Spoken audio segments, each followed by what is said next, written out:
Bonjour à tous. Les marchés du crédit ont été résilients sur le mois de mai, avec une surperformance des segments des AT1 et du high yield.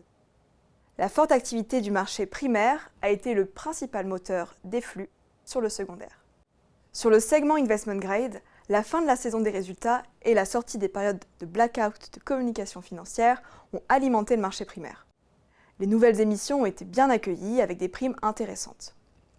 Notons que les banques dites high beta ont fait leur retour avec succès. La performance du segment investment grade a été plutôt résiliente ce mois-ci, en dépit d'un montant élevé de nouvelles émissions. Malgré une légère compression, les valeurs financières continuent de se négocier avec des primes significatives par rapport aux obligations non financières.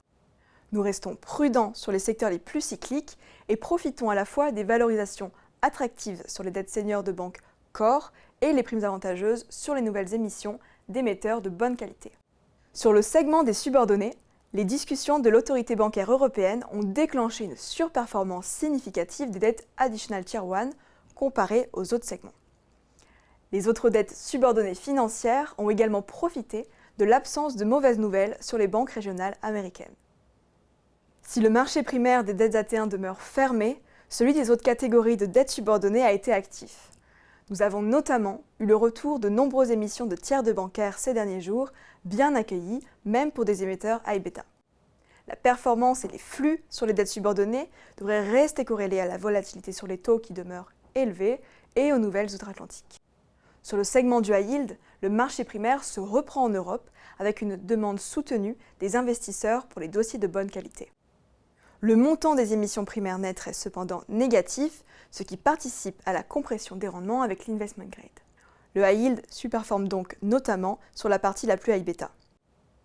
Le marché américain sous-performe nettement son homologue européen. Le différentiel des spreads, ajusté du coût du change, entre les deux marchés est au plus haut depuis un an. Et nous observons une dispersion de plus en plus forte avec une résurgence des risques spécifiques. Nous maintenons notre positionnement prudent compte tenu du durcissement des conditions financières, du ralentissement de l'économie mondiale et de la résilience du segment. En conclusion, le marché primaire devrait rester très actif sur le crédit, ce qui pourrait peser sur les niveaux des primes. Nous gardons notre approche prudente, notamment en raison du retour du risque idiosyncratique et les répercussions de la crise bancaire. Merci pour votre attention.